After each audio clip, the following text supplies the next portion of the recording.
The fluorescent lights of the Ashcombe logistics warehouse hummed with a headache-inducing flicker, casting long, jittery shadows over the concrete floor. Silas Northwood stood motionless near the loading bay, a heavy crate in his bruised hands, while the rhythmic beep of a reversing forklift cut through the stagnant air like a countdown. He looked nothing like a man who held the fate of a billion-dollar empire in his pocket. He looked like a target. His work boots were scuffed, his uniform stained with grease, and his eyes were lowered, hiding the sharp intelligence that analyzed every logistical failure happening around him. Quentin Ashcombe, the acting CEO in a tailored Italian suit that cost more than Silas' yearly wage, paced before him, his voice echoing off the corrugated metal walls. "You are a singular point of failure, Northwood," Quentin sneered, enjoying the audience of nervous workers. Wren Callister, clutching her clipboard 3 aisles away, felt her stomach twist with a mix of fear and protective fury. She saw what the others didn't: the way Silas didn't flinch, the way his silence wasn't submission, but a terrifying sort of patience. This wasn't just a reprimand, it was the spark of a war that would burn the hierarchy to the ground. "Watch closely, because the man holding the box is about to drop the world." The sound was deafening, a sharp blast of the forklift horn right behind Silas' ear. He did not drop the crate, though his shoulders tensed with the sudden acoustic violence. Quentin Ashcombe sat in the driver's seat of the machine, laughing manic and loud. "Move it, sludge. You're blocking the flow of commerce with your incompetence." The other loaders near the bay forced awkward chuckles, terrified of being next. Silas slowly turned, his face a mask of calm amidst the jarring, industrial noise. He placed the crate gently on the pallet, treating the cargo with a respect Quentin lacked. Quentin revved the engine again, the hydraulic forks clamoring against the empty air. "I asked for speed, Northwood, not a meditation session on the loading dock floor." The warehouse air was thick with dust and the smell of diesel and fear. Silas looked at the tires of the forklift, noting the uneven tread wear. "Safety regulations require a 3-second pause before acceleration, Mr. Ashcombe," Silas said softly. The laughter in the bay died instantly, replaced by a suffocating, heavy silence. Quentin's smile vanished, replaced by a look of cold, reptile-like predation. Did the warehouse mule just quote the handbook to the man who owns the ink? Quentin climbed down from the cab, his dress shoes clicking sharply on the concrete. He invaded Silas' personal space, the smell of expensive cologne clashing with sweat. "I write the regulations," Quentin whispered, loud enough for the front row to hear. "And I can rewrite your employment status with a snap of my fingers, boy." Silas met his gaze, his eyes dark and unreadable, harboring a secret fire. "Then why haven't you?" Silas asked, the question hanging like a guillotine blade. The audacity of the question seemed to short-circuit Quentin's need for immediate dominance. He blinked, stepping back as if burned by the sheer lack of fear. "Because watching you suffer for minimum wage is my favorite midday entertainment." He signaled to the floor manager, a man named Miller who looked perpetually anxious. "Dock his pay for insubordination. 15 minutes. Let's call it a stupidity tax." Quentin turned his back, dismissing Silas as if he were nothing more than debris. Wren Callister, watching from behind a stack of shrink-wrapped pallets, felt her heart hammer. She had never seen anyone speak to Ashcombe that way and survive the shift. She gripped her pen so hard the plastic barrel creaked under the pressure. She wanted to run out there, to defend him, but she knew the cost. Instead, she marked the incident in her mental ledger, a list of sins. She saw Silas check his watch, not with worry, but with calculation. It was as if he was timing how long it took for the empire to rot. The work resumed, but the rhythm of the warehouse had shifted, jagged and uneasy. Whispers traveled down the conveyor belts faster than the packages could move. "Did you hear him? He's either crazy or he's got a death wish." Silas went back to lifting, his rhythm steady, efficient, and deceptively slow. He wasn't rushing because rushing caused errors, and errors caused injuries. He knew the physics of this place better than the engineers who designed it. As the horn blasted again from the far side of the dock, Silas paused. He looked up at the glass office overlooking the floor, the ivory tower. His grandfather had built that office to watch over the workers, not to hunt them. The shame of what this place had become burned in his chest like acid. He wasn't just a loader, he was the prodigal son in purgatory. And today, under the harsh lights and the mockery, the timer had started. He picked up the next box, the weight of it feeling like a promise. Wren Callister walked into the break room, her clipboard held like a shield against the world. Silas was sitting alone at a corner table, nursing a lukewarm cup of vending machine coffee. His knuckles were raw, the skin broken from hours of handling rough timber pallets. She hesitated, then pulled out a chair and sat opposite him, defying the social code. "You shouldn't bait him," she said quietly, her voice trembling but her eyes steady. "He's looking for a reason to make an example of someone, Silas." Silas looked up, surprised by her presence, surprised by the kindness in her tone. "He doesn't need a reason, Wren. He only needs an audience," Silas replied gently. "But thank you for watching. I saw you behind the shrink-wrap." Wren blushed, a flush of color rising up her neck, but she didn't look away. "I wasn't hiding. I was checking inventory tags. There's a discrepancy in Sector 4.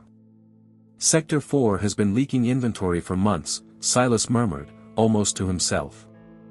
Wren's eyes widened. "How do you know that?" You're in loading." "I pay attention," he said, taking a sip of the terrible, watery coffee. "It's not just attention," Wren insisted, leaning in closer, lowering her voice. "You move differently. You scan the barcodes with your eyes before the gun beeps. And you," Silas deflected, a small smile touching his lips, "you care too much." "Caring is the only thing that keeps this place from collapsing," she shot back. "If we stop caring, the machines win. Ashcombe wins. I won't let that happen."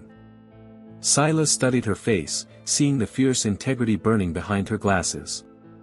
He realized then that he wasn't the only guardian in this godforsaken building. "What would you do," Silas asked, "if you could change one thing here?" Wren didn't hesitate. "I'd fire the people who think fear is a management style. And I'd pay everyone enough to go home without their backs screaming in pain." Silas nodded slowly, archiving her answer in the vault of his future plans. "That's a good start," he said. "Maybe you should be running the place." Wren laughed, a dry, humorless sound. "I'm just a clerk. I'm invisible." "Invisibility is a superpower," Silas whispered. "Until you choose to be seen." Suddenly, the break room door banged open, and Miller, the floor manager, stuck his head in. "Northwood.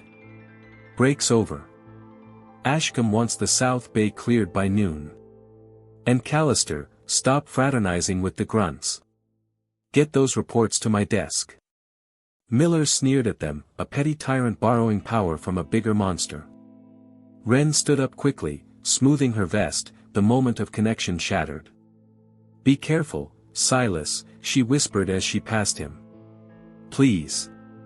Silas watched her go, the scent of her vanilla shampoo lingering in the stale air. He stood up, his joints popping, the pain a familiar companion. He had to maintain the charade, had to play the role of the beaten dog. But Wren's words had sparked something in him, a desire to accelerate the timeline. He walked back onto the floor, his mind racing with actuarial tables and legal clauses. He wasn't just lifting boxes anymore, he was gathering evidence. Every insult, every safety violation, every stolen minute was being recorded. And Wren Callister was now part of the equation he had to solve. The afternoon shift was a blur of motion, heat, and the relentless beep of scanners. The conveyor belt moved at a speed calculated by an algorithm, not a human. It was designed to maximize throughput while pushing the human body to its absolute limit. Silas lifted a 40-pound box, pivoted, and stacked it. Lift, pivot, stack. Repeat. His muscles burned with lactic acid, a fire that consumed his arms and lower back. He watched the man next to him, an older worker named Elias, stumbling. Elias was pale, sweat dripping from his nose, his breathing ragged and shallow. "Slow down, Elias," Silas whispered, grabbing a box before it hit the floor. "I can't," Elias gasped. "The quota. I'm already at 90%. I'll get written up." "Let them write," Silas said, shouldering Elias' load along with his own. "If you drop, they'll replace you before the ambulance even leaves the parking lot." The cruelty of the system was mathematical. People were just variables in a spreadsheet. Ashcombe had cut the cooling budget, so the warehouse was a stifling oven. Silas felt the heat radiating off the metal roof, pressing down like a physical weight. He knew the profit margins. He knew they could afford air conditioning 10 times over. The suffering wasn't necessary for profit, it was a byproduct of indifference. Silas moved with a fluidity that defied the exhaustion, a result of discipline. He had trained in mixed martial arts, but this was a different kind of endurance. This was a war of attrition against his own physiology. He saw Ren walking the catwalk above, looking down at the sea of struggling bodies. She stopped, her hand covering her mouth as she watched Elias stumble again. She disappeared and reappeared minutes later on the floor with a cooler of water. It wasn't allowed. Unauthorized breaks were a violation, but she didn't care. She handed a bottle to Elias, then to Silas, her eyes flashing with rebellion. "Drink," she commanded. "If Miller says anything, tell him to talk to me." Silas took the water, their fingers brushing against the cold plastic condensation. "You're risking your job," he said, taking a long, life-saving draught. "Some things are worth risking," she replied, staring at a camera lens. Up in the glass office, Ashcombe watched the feed, his eyes narrowed. He saw the unauthorized water break. He saw the solidarity. It disgusted him. "Kindness is inefficiency," he muttered to his reflection in the glass. He picked up the phone and dialed the floor manager. "Turn up the belt speed." "But sir, they're already at max capacity," Miller's voice crackled. "I said turn it up. Let's see who breaks first. Weed out the weak." Ashcombe hung up, smiling as he watched the belt accelerate. Down on the floor, the hum of the motors rose in pitch, a whining drone. Boxes began to pile up. Panic set in. The rhythm disintegrated into chaos. Silas saw what was happening. It was a stress test, a torture tactic. He moved faster, his movements becoming a blur, catching, stacking, saving. He wasn't doing it for Ashcombe. He was doing it for Elias. For Ren. His body screamed, but his mind was ice cold, calculating the retribution. Every drop of sweat spilled today would be paid for in equity tomorrow. The whistle blew, sharp and piercing, signaling a halt to the line.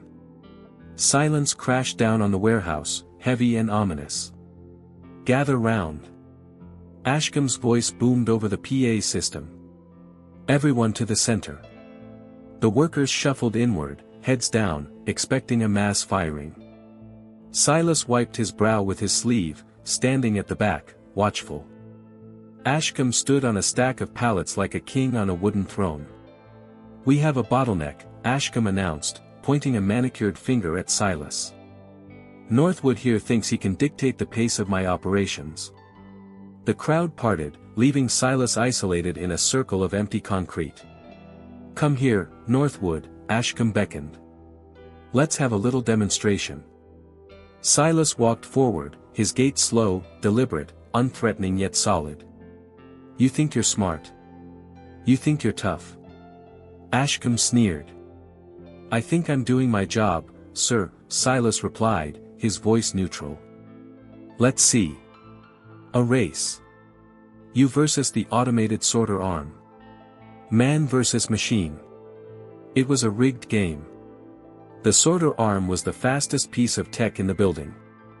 If you win, everyone gets a bonus. If you lose, you scrub the toilets for a month. The stakes were diabolical. He was pitting Silas' dignity against the workers' greed. "And if I refuse?" Silas asked, looking Ashcombe dead in the eye. "Then Elias gets fired for missing quota," Ashcombe smiled. "Your choice." Silas looked at Elias, who was shaking his head, mouthing no. "I'll do it," Silas said, taking off his work gloves. The contest began. Boxes flew down 2 parallel chutes. The robot arm snatched them with pneumatic hisses. Thwack thwack thwack. Silas moved like water. Grabbed in place. No wasted energy. No hesitation. For the first minute, he was actually ahead. The workers began to cheer. Wren was shouting the loudest, "Come on, Silas. You've got this." Ashcombe's face darkened. He signaled to the control booth. The robot's speed dialed up to unsafe levels, flinging boxes dangerously. Silas saw the danger. A heavy box was about to fly off the robot's line toward the crowd. He abandoned his own line, diving to catch the projectile before it hit a woman. He caught it, absorbing the impact with his shoulder, rolling on the concrete. The buzzer sounded. The robot had finished its stack. Silas had lost. Pathetic. Ashcombe crowed. He gave up. He quit on you. The workers were silent. They saw the save. They saw the sacrifice. Silas stood up, clutching his shoulder, looking at the stunned crowd. "The toilets, Northwood. And be grateful I don't charge you for the delay." Ashcombe stormed off, furious that his humiliation ritual hadn't yielded applause. Wren ran to Silas, checking his shoulder. "You saved her. I saw it." "Doesn't matter," Silas said, grimacing as the adrenaline faded. "It matters to me," she whispered fiercely. "You're better than him." "Being better isn't enough," Silas muttered. "I need to be stronger." He looked at the robot arm, noting the serial number. It was leased from his family's holding company. The next morning, a pink slip was taped to Silas' locker. Official reprimand: reckless endangerment of company property. It was a fabrication. He had saved a person. The write-up claimed he damaged the box. Silas read it with a detached curiosity, analyzing the legal flimsiness of the text. He needed 3 write-ups to be fired for cause. This was number 2. Ashcombe was accelerating the timeline. He wanted Silas gone before the quarterly review. Silas folded the paper and put it in his pocket. Evidence. Later, in the inventory cage, Wren was scanning the logs from the previous day. She frowned, tapping her pen against her lips. The numbers didn't add up. The robot arms log showed a manual override at the exact moment Silas dove. Someone had intentionally ramped the speed to induce a failure. It wasn't an accident, she whispered to the empty room. It was an assault. She printed the log, her hands shaking. This was proof of malicious intent. She had to show Silas. She had to warn him that they were trying to hurt him. She found him in the janitorial closet, mopping the floor as per his punishment. "Silas," she hissed, closing the door behind her. "Look at this." She thrust the paper at him. Silas dried his hands and took it. His eyes scanned the data columns instantly. Overvoltage command. User ID QA01. Quentin Ashcombe, Wren said. "He tried to hurt you. This proves it." "He's reckless," Silas said, his voice dropping to a dangerous register. "He's not just a bully, Wren. He's a liability to the entire corporation." "We can take this to HR," Wren suggested, hopeful. "They have to listen." Silas looked at her with a sad smile. "HR reports to him. They'll shred it." "Then what do we do?" she asked, frustration welling up. "Just take it." "No," Silas said, handing the paper back. "Keep this safe. Hide it." "Why?" "Because when the time comes, I won't just need to fire him. I'll need to bury him. Ren stared at him. The mop bucket, the uniform, none of it fit the way he spoke. Who are you, Silas? She asked, the question hanging in the chemical-scented air. I'm just a guy mopping a floor, he lied, but his eyes begged her to trust him. But I promise you, Ren. This ends soon. Keep your head down. I'm not keeping my head down, she said stubbornly. I'm with you. It was a pledge of allegiance. A bond forged in the shadow of a tyrant. Silas felt a crack in his solitary armor. He wasn't alone anymore. And that made him infinitely more dangerous. The shift was late, the warehouse skeleton crew moving like ghosts. Silas needed access to the server room to verify the inventory leak he suspected. He knew his loader badge wouldn't work. Or rather, it shouldn't work. But his badge was special. It was coded with a master key, buried under layers of encryption. He approached the secure door, the red light of the reader blinking in the gloom. He checked the hallway. Empty. The cameras were the only witnesses. He held his breath and tapped the plastic card against the reader. Beep. Click. The light turned green. The heavy maglock disengaged. Silas slipped inside, the cool air of the server room hitting his face. He moved to the terminal, his fingers flying across the keyboard. He wasn't hacking, he was logging in with an admin account that hadn't been used in years. Grandfather, he whispered. Let's see what they've done to your legacy. He pulled up the shipping manifests. The discrepancy was massive. Ghost shipments. Products leaving the warehouse without invoices. Ashcombe wasn't just cruel, he was stealing from the company.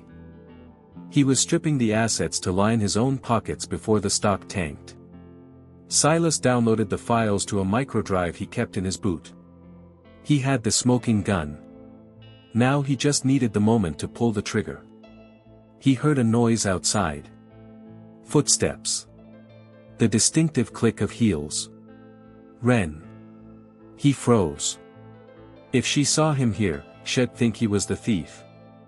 The door opened. Ren stood there, her mouth falling open. Silas. How did you? That door is executive access only. Silas stood up slowly, closing the window on the screen. I can explain, he began, but what could he say? You're hacking the system. Her voice was filled with betrayal. Are you the leak? No, he stepped forward, hands raised. I'm finding the leak. Ren, trust me. My badge doesn't open this door. Only VPs and owners. She looked at his badge. It looked just like hers. Who gave you access?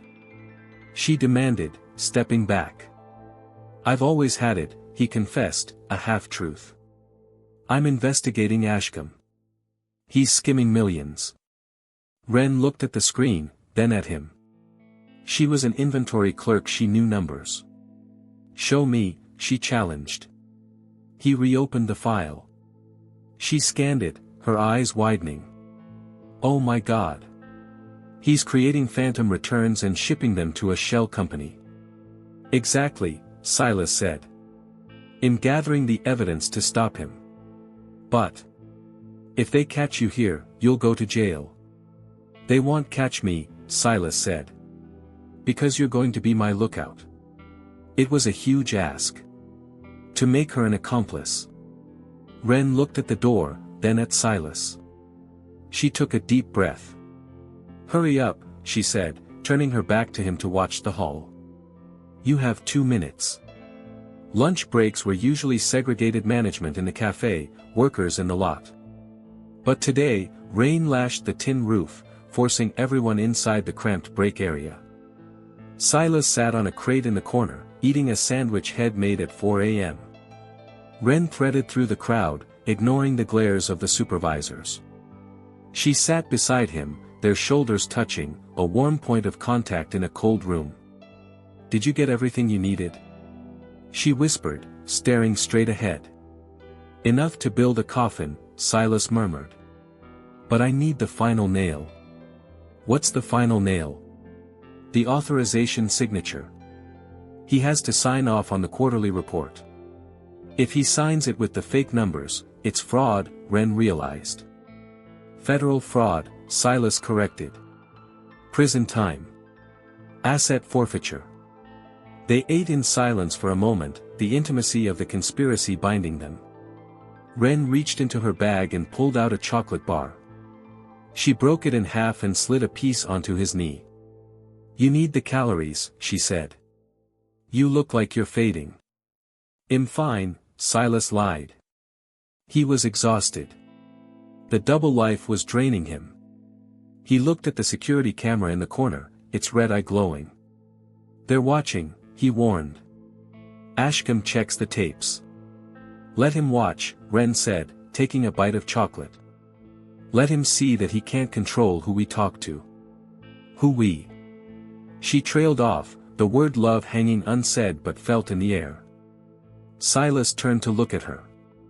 Her hair was messy, her glasses slightly crooked. She was the most beautiful thing he had ever seen in this gray wasteland. Wren, he said, his voice rough. When this blows up, it's going to be dangerous. I'm not afraid of him, Silas. I'm afraid of doing nothing. She reached out and squeezed his hand, hiding the gesture between their bodies. It was a small rebellion, a spark of humanity in a machine. Ashcombe, watching from his office, zoomed in on the screen. He saw the chocolate. He saw the closeness. He felt a surge of jealous rage. Not because he wanted Wren, but because Silas had something he didn't. Loyalty. Affection. A connection that couldn't be bought. Cute, Ashcombe sneered. Let's see how romantic unemployment is. He picked up his phone. Security. Bring me Northwood's personnel file. And get me the surveillance on Callister. I want dirt. Downstairs, Silas felt a chill. He squeezed Wren's hand back, then let go. That night, Silas didn't go to the cramped apartment listed on his HR file. He drove his beat-up truck to a storage unit on the outskirts of the city. Inside, parked under a dusty tarp, was a pristine vintage Jaguar. He opened the trunk. Inside was a leather briefcase embossed with Northwood Holdings. He opened it. The papers inside were yellowed but legally ironclad. The grandfather clause, he read. Control of the company passed to the heir only upon completion of the floor walk. 1 year of service at the lowest level. No special treatment. No identity revealed. If he failed, if he quit, if he was fired for cause he lost the majority vote. The board, led by Ashcombe's father, had insisted on it, hoping he'd fail. They thought the soft, educated boy would break under the manual labor. They didn't know Silas had spent his gap years in oil fields and fishing trawlers. He wasn't soft. He was tempered steel disguised as velvet. He had 3 days left. 3 days until the year was up. Ashcombe didn't know about the clause. He just thought Silas was a poor relation. A distant cousin given a pity job. A nuisance to be bullied. If Ashcombe knew Silas was the acting chairman in waiting, he'd have him killed.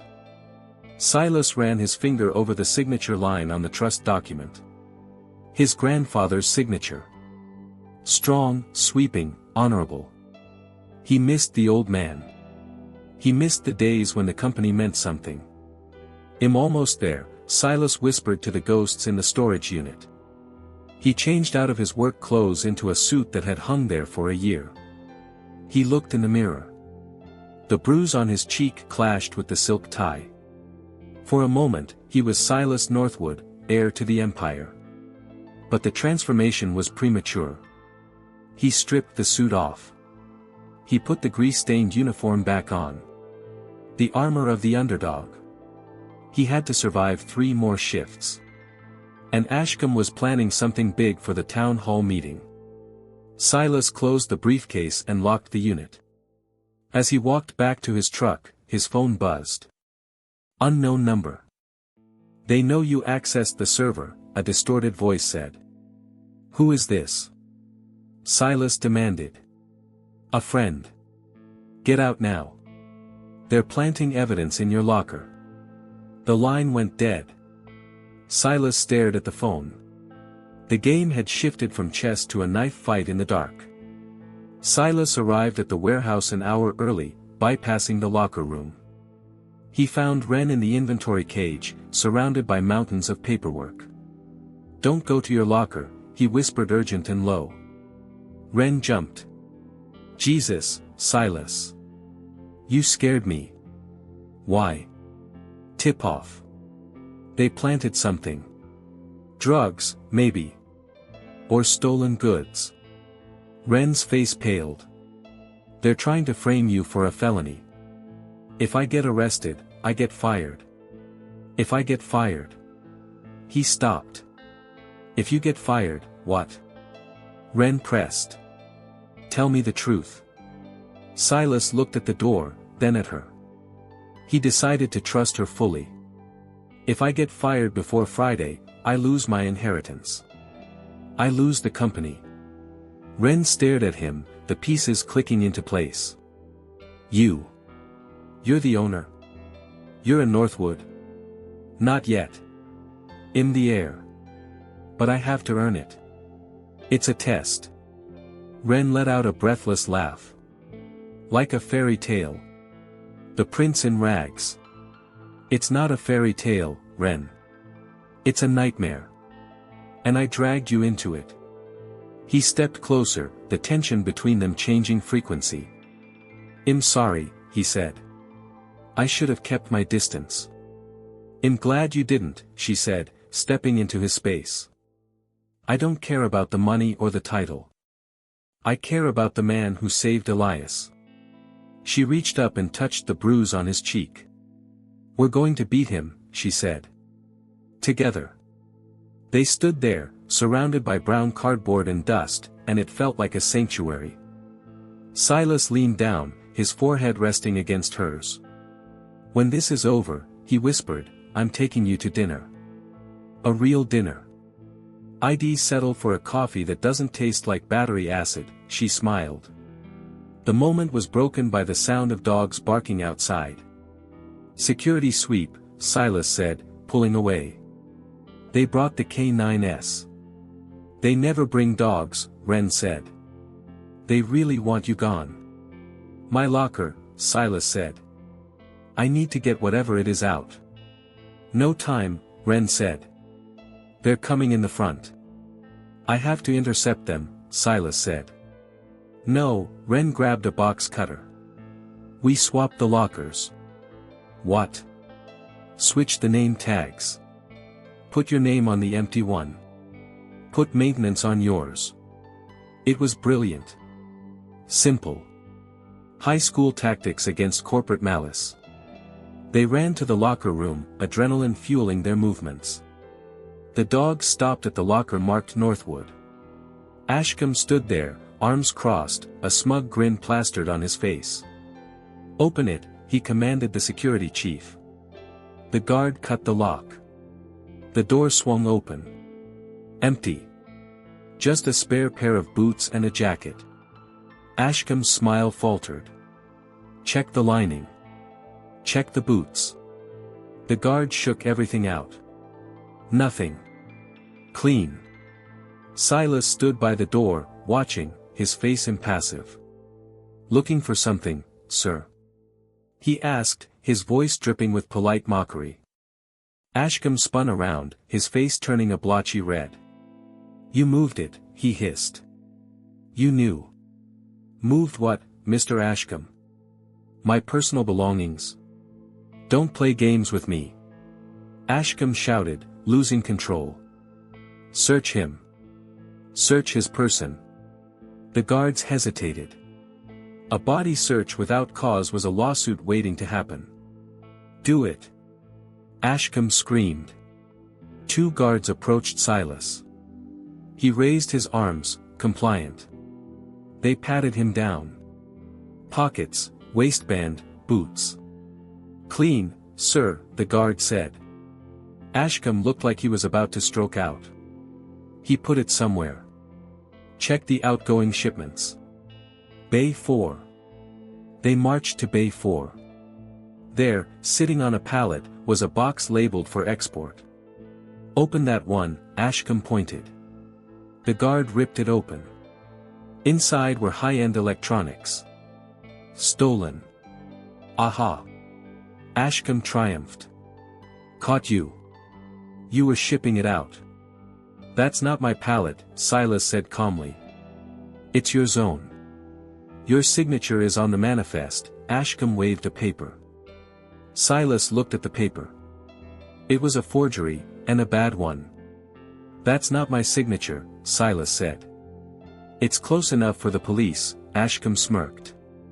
Call them. Wren stepped forward from the crowd. Wait.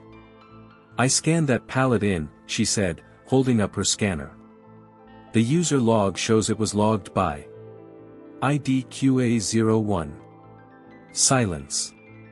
The same ID from the robot arm. Ashcombe froze. That's a glitch. The system is faulty. Is it? Silas asked, stepping closer. Or is it a pattern? You're suspended, Northwood. Pending investigation. Get him out of here. Ashcombe was flailing, using volume to cover his panic. Security grabbed Silas' arms. He didn't resist. You can remove me from the building, Silas said, his eyes locking with Ashcombe's. But you can't remove what's coming. He was escorted out, leaving Wren alone in the lion's den. The next day was the quarterly town hall. Attendance mandatory.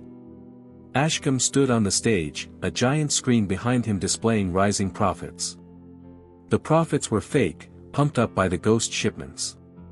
The workers stood in the warehouse floor, tired, resentful, and scared. We are trimming the fat, Ashcombe announced into the microphone. Efficiency is our god. And we have sacrificed the slow to appease it. He clicked a slide. A picture of Silas appeared, a red X over his face. This man, Ashcombe bellowed, was a cancer. A thief. A laggard. We have excised him. And now, we will be stronger. Wren stood in the front row, trembling with rage. He wasn't a thief. She shouted, her voice cracking. Ashcombe looked down at her, sneering. Ah, the accomplice. Security, bring her up here. Let's make this a double feature. Two guards grabbed Wren and dragged her onto the stage. Tell them, Ashcombe demanded, holding the mic to her face. Tell them how he roped you into his little ring. Wren looked out at the sea of faces. Elias was there. The others. He saved us. She yelled. He's the only one who cares. Ashcombe backhanded the air, signaling to cut her mic. Pathetic, he said. You're fired, Callister. Get out. Suddenly, the heavy bay doors at the back of the warehouse began to open. The grinding of gears drowned out Ashcombe's voice. Sunlight poured in, blindingly bright against the dim interior. A silhouette stood in the opening. A man in a tailored suit. He walked forward, the click of his expensive shoes echoing. It was Silas. But not the Silas they knew. He was groomed, sharp, radiating a terrifying authority. He walked down the center aisle, the workers parting like the Red Sea. Ashcombe squinted against the light. Who the hell? Northwood. You're trespassing. Ashcombe shouted. Arrest him. The security guards looked at Silas, then at his suit, then at his face. They didn't move. There was an aura of power around him that froze them. Silas walked up the stairs to the stage. He looked at Wren, offering her a reassuring nod. Then he turned to Ashcombe. I believe you're in my seat. The night before the town hall, Silas had made the call. He sat in the storage unit, the Jaguar's hood acting as a desk. He dialed the emergency line for the board of directors. "This is Silas Northwood," he said when the chairman answered. "The year is up at 12:01 a.m. I am invoking the succession protocol." The line was silent for a long moment. "We thought you'd quit," the chairman said, sounding stunned. "You were wrong," Silas said. "I have the logs. I have the proof of embezzlement. Quinton Ashcombe has compromised the integrity of the firm. I am calling for an immediate vote of no confidence."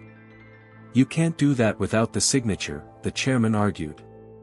"The signature happens tomorrow," Silas replied. "In front of everyone. I want the board on a video link at the town hall." "That's highly irregular," the voice protested. "So is stealing $10 million in inventory," Silas countered. "Do it. Or I take the evidence to the FBI before I take the company." It was a threat, and a valid one. The stock would plummet. "Fine," the chairman conceded. "We will be watching." Silas hung up. His hand was shaking. He looked at the reflection in the car window. The warehouse loader was gone. The CEO was emerging. But he felt a pang of loss. The simplicity of the work. The camaraderie. He thought of Ren. She would see him as one of them now. Would she hate him? Would she think he played her? He had to risk it. He had to save the empire to save the people. He spent the rest of the night reviewing the documents. Every clause. Every loophole. He was going to tie Ashcombe in a knot he couldn't slip. Back in the present, on the stage, the giant screen flickered. The profit charts disappeared. Replaced by a grid of live video feeds. The board of directors. Ashcombe turned around, his jaw dropping. "Father? What is this?" "This is a hostile takeover," Silas said, stepping to the podium. "But from the inside." Ashcombe stared at the screen, then at Silas. The color drained from his face. You're the cousin. The one who disappeared." "I didn't disappear, Quinton. I was loading your trucks. I was fixing your mistakes. I was watching you rot my family's legacy." Silas pulled a document from his inside jacket pocket. It was old parchment, heavy and cream-colored. The succession deed. This document states that upon completion of the service year, control reverts to the Northwood heir. "You were fired." Ashcombe screamed. The timeline was broken. "I was suspended without pay," Silas corrected. "Not terminated. And the suspension was based on falsified evidence provided by you. Which makes it void." Silas turned to the screen. "Correct, gentlemen?" The board nodded in unison. They knew a sinking ship when they saw one. Ashcombe looked wild, trapped. He lunged for the document. Silas sidestepped him easily, a move learned from dodging swinging crates. Ashcombe crashed into the podium, the microphone screeching feedback. "He's lying. It's a trick." Ashcombe yelled at the workers. "He's one of them. He's a rich boy playing tourist." The workers murmured. They looked at Silas with suspicion now. Silas looked at Ren. Her eyes were wide, processing the betrayal of his identity. "I am a rich boy," Silas admitted into the mic, his voice steady. "But I know what it costs to lift a 50-pound box every 30 seconds. I know the heat. I know the quotas. I know the fear. And I know that this man," he pointed at Ashcombe, "doesn't care if you live or die. I do." He placed the document on the podium. He took out a fountain pen. It was gold, distinct, an heirloom. "This signature," Silas said, uncapping the pen, "ends the Ashcombe management era. Right now." Quinton scrambled up, his face twisted in hate. "I won't let you." "Security. Shoot him." The guards stepped back. They weren't mercenaries. They were working men. They saw the tide turning. They saw the board watching. Ashcombe was alone. Naked in his tyranny. Silas looked at the paper. The line waited. The ink was ready to flow. The warehouse was so quiet you could hear the hum of the cooling fans. Silas pressed the nib to the paper. The ink flowed black and permanent. Silas J. Northwood. He signed it with a flourish, the final loop acting as a seal. He held the document up to the camera on the screen. "It is done," the chairman's voice boomed from the speakers. "Quentin Ashcombe, you are relieved of your duties effective immediately. Security, please escort Mr. Ashcombe from the premises." Quentin stood frozen, his world collapsing in 10 seconds. He looked at his hands, then at Silas. "You ruined everything," Quentin whispered. "I saved it," Silas replied. "Get out." 2 guards, the same ones who had searched Silas, stepped forward. They grabbed Ashcombe by the arms, not gently. "Get your hands off me!" Ashcombe shrieked as they dragged him away. "Do you know who I am? I am the CEO." "Not anymore, buddy," one guard muttered. The workers watched him go, a stunned silence hanging in the air. Then, slow clapping started. It was Elias. Then another. Then another. Until the warehouse roared with applause. But Silas wasn't looking at them. He was looking at Wren. She stood frozen on the stage, looking at the stranger in the suit. Silas walked over to her, the document still in his hand. "Wren," he said, his voice dropping the command tone. "I'm sorry I didn't tell you." "You lied to me," she said, tears in her eyes. "I protected the mission," he said. "But I hated lying to you." "So, you're the boss now?" she asked, gesturing to the crowd. "Technically, yes," he said. "So, am I still fired?" she asked, a small, wry smile appearing. Silas laughed, the first genuine laugh in months. "No. You're promoted." "To what?" "VP of Operations. I need someone who knows the truth." Wren looked at him, shock washing over her. "I can't run operations." "You already do," Silas said. "You just never had the title." Ashcombe wasn't done. As he was dragged to the parking lot, he broke free. He ran to his car, fumbling for something in the glove box. A gun. A small, silver pistol he kept for protection. He ran back toward the bay doors, insane with rage. "Northwood!" he screamed, bursting back into the light. The applause died. Panic erupted. Workers dove for cover. Silas saw him. He saw the gun. He didn't run.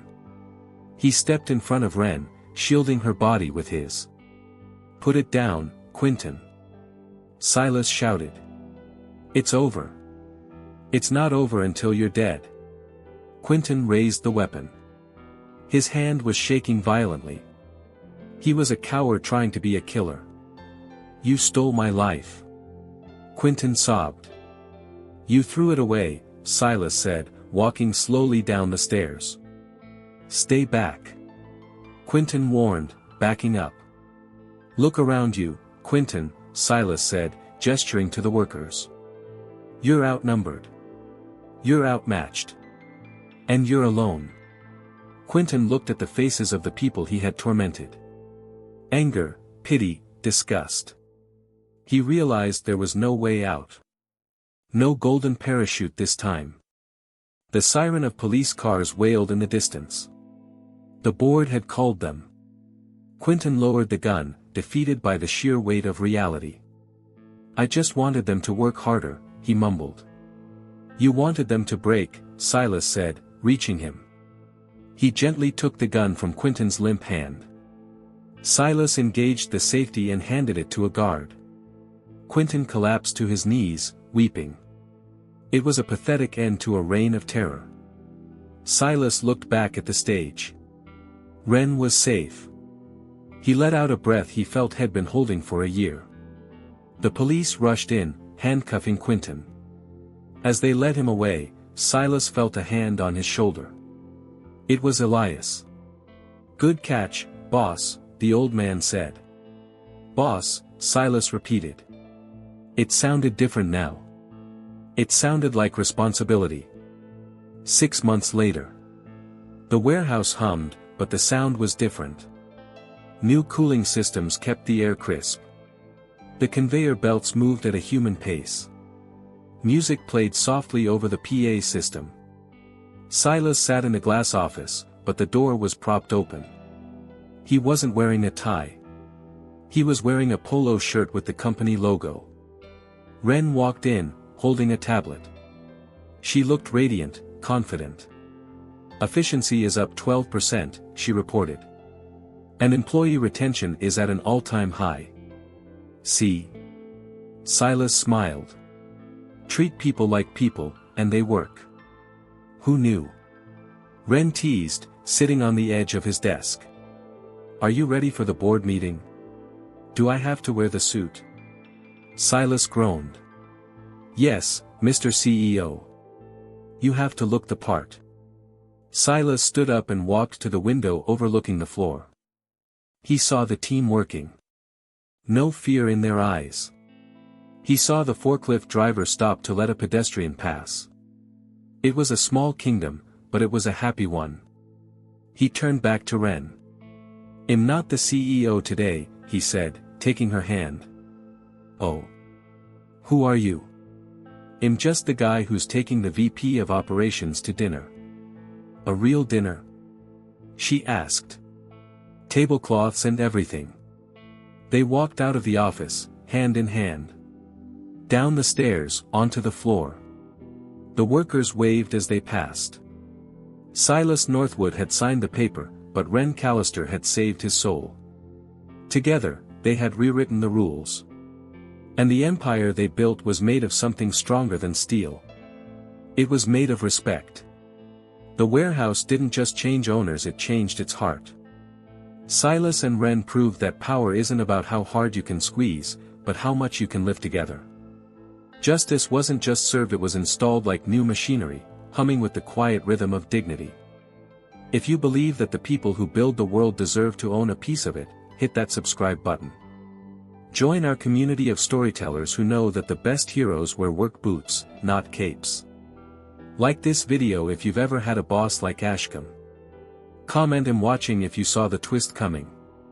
And share this with someone who needs to be reminded that the good guys can win.